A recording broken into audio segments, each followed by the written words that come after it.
Yo investigo sobre historia de la ciencia, sobre todo a través del arte. Y esto al principio puede parecer un poco raro, ¿no? Porque dices, ciencia, arte son dos cosas que no tienen mucho que ver entre sí. Pero en realidad a mí me gustaría demostraros que sí, que todo forma parte de una misma cultura. No sé qué pensáis de esto, en principio. ¿Pensáis que esta charla va a ser un rollo? Bueno, yo espero que no.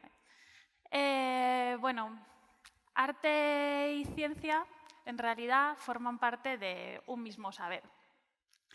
Entonces, si os hacen alguna vez esta pregunta, ¿vosotros qué sois, de artes o de ciencias? Vale, de letras, de artes, de ciencias. Pues esta pregunta está muy mal. ¿Por qué? A mí me lo han preguntado muchas veces. Yo siempre decía que yo era de letras, que yo era de artes, porque a mí las ciencias se me hacían un poco difíciles y no me gustaban mucho en clase y tal. Hasta que aprendí que realmente la ciencia se puede aprender en muchos otros sitios. Se puede aprender ciencia en los museos, se puede aprender ciencia en el mundo que nos rodea, se puede aprender ciencia en la calle. Estoy viendo ciencia aquí porque me están apuntando con un objetivo. Estoy viendo ciencia aquí también en vosotros. ¿Alguna vez os han regalado una flor? ¿O habéis regalado vosotras una flor? ¿Y las flores cómo son? Cuando vemos una flor vemos belleza, en principio. Pero, sin embargo, también vemos ciencia. Hay un físico llamado Richard Feynman que tiene un vídeo en YouTube de una entrevista que se llama Oda a una flor. Si no lo conocéis, os invito a que lo veáis. Y precisamente habla de esto. Él está hablando con un amigo suyo artista y el artista le increpa un poco diciéndole que él no sabría apreciar la belleza de una flor porque es un científico.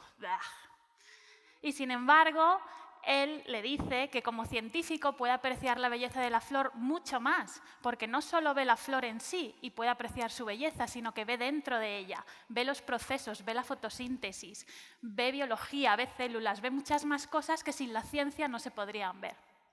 Esta foto que tenéis aquí es una Mutisia clematis. Este nombre en latín es una forma de denominar las especies que creó Linneo, que es un naturalista sueco. Y bueno, esta forma de denominar las plantas que se creó en el 18 todavía hoy se utiliza. Esta imagen que tenéis aquí es la misma flor, es una Mutisia clematis también. Pero es una lámina científica. ¿Qué os parece? ¿Esto es arte o es ciencia? Ambas, bien, me gusta, vamos bien. Es una lámina científica porque está basada en un sistema taxonómico de clasificación.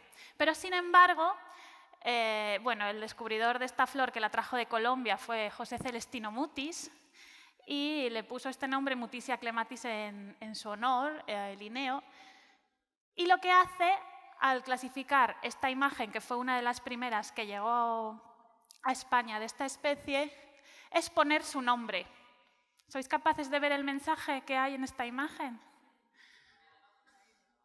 Tiene una J de José, una C de Celestino y, como veis, la M de Mutis. Por lo tanto, aquí tenemos uno de los mejores ejemplos de estos vínculos entre arte y ciencia. La clasificación botánica sin el arte prácticamente hubiera sido imposible, porque todas estas especies que se iban recogiendo, estas láminas que veis son de la botánica y exploradora María Sibila de Merian, del siglo XVII, todas las especies nuevas que se iban explorando se recogían, pero siempre se hacía un dibujo de ellas. ¿Por qué? Porque estos viajes, a lo mejor en este caso María Sibila Merian viajó a Surinam en el siglo XVII, tardó meses en llegar en barco, en unas condiciones pésimas de transporte.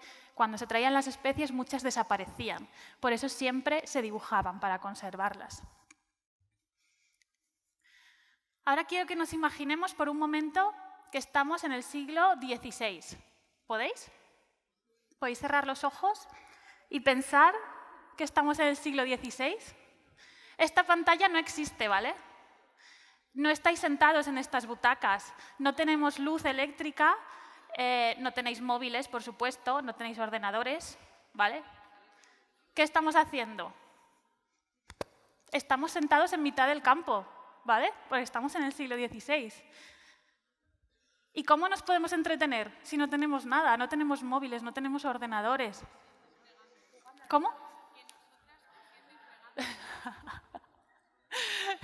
Muy buena.